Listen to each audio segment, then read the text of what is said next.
পায়ে পায়ে 50 বছর পদার্পণ করল মহিষাদল সুইমিং ক্লাব। এই উপলক্ষে রবিবার মহিষাদল বিপন্ন বন্ধু সভাকক্ষে আয়োজন করা হলো মিলন উৎসব ও ক্রীড়াবিদদের সম্বর্ধনা অনুষ্ঠান। উপস্থিত ছিলেন দ্রোণাচার্য পুরস্কারপ্রাপ্ত সাঁতারু তপন পানিগ্রাহী, মহিষাদলের বিধায়ক তিলক চক্রবর্তী, পঞ্চায়েত সমিতির সভাপতি শিউলি দাস, প্রাক্তন অধ্যাপক হরিপদ মাইতি, সংস্থার সম্পাদক কঙ্কন পানিগ্রাহী, জেলা পরিষদের কর্মাধ্যক্ষ মানস কুমার পণ্ডা, সমাজসেবী রমেশ সাঁতরা, দেবাশিস মাইতি, ছবিলাল মাইতি, অন্যান্যরা। এদিন 2 মাসের অধিক সময় ধরে টানা সাঁতার কেটে গিনিস বুক অব রেকর্ডের নাম নথিভুক্ত রাষ্ট্রপতি পুরস্কারপ্রাপ্ত এবং ক্রীড়া শিক্ষিকা সিপ্রা নাগকে লাইফ টাইম মেম্বারশিপ দিয়ে সম্বর্ধনা জানানো হয়। এছাড়া জেলা ও রাজ্যের সাঁতার প্রতিযোগিতা সফলতা এনেছে তাদেরকেও সম্মানিত করা হয়। মহিষাদলে ক্রীড়ার উন্নয়ন ঘটাতে আগামী দিনে বেশ কিছু চিন্তা ভাবনা কথা তুলে ধরলেন বিধায়ক তিলক চক্রবর্তী এবং তাছাড়া তিনি জানালেন তিনি অনেকবার সরকারের কাছে চেষ্টা করেছেন এখানে একটি সুইমিং পুল করার, কিন্তু কোনো রকমে সেরকম ভাবে সাড়া পায়নি। সেই নিয়ে তিনি বলেছেন,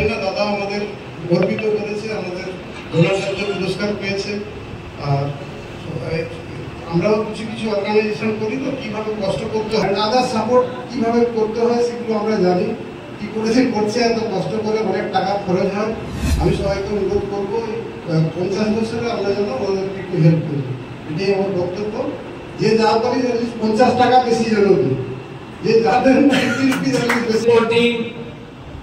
যেসব বিল্ডিং এ যাচ্ছি, প্রপোজাল দিয়েছি, সয়েল টেস্টের রিপোর্ট দিয়েছি, পরিকল্পনা দিয়েছি,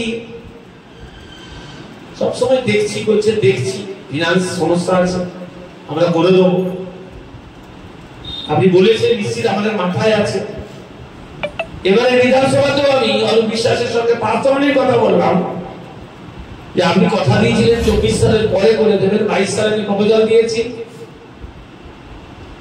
না তুমি একটু সিএম কেও বলো, আমি সিএম কেও বলেছি আপনি একটু দেখুন আমার মহিষাদলের অডিটোরিয়াম এবং সুইমিং পুলটা কিন্তু করে দিতেই হবে।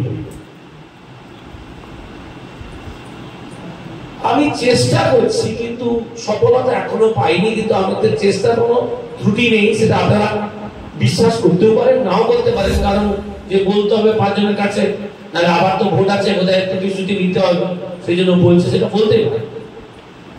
কিন্তু আমরা জন্মেছি এখানে, মরবো তো এখানেই, এখানেই জন্মেছি, এখানেই মিথ্যে কথা বলে কিছু লাভ হবে না। আমি শুধু মরার আগে জানতে পারবো, থাকতে পারবো, বা আমি যখন জনপ্রতিনিধিতে থাকবো তখন জানতে পারবো আমি এটা করে দিয়েছিলাম, ছেলে মেয়েগুলো অনুশীলন করছে। এটাই মানসিক চিন্তা। কালকে যখন মেয়েরা গেছে বলছে ওইখানে রাজবাড়ির কাছে ওইখানে আই লাভ করেছে মহিষাদল, কি ছেলেমেয়েরা সেলফি তুলছে, দারুণ প্রশংসা করছে ওটা। এটাই প্রাপ্তি আমার কাছে।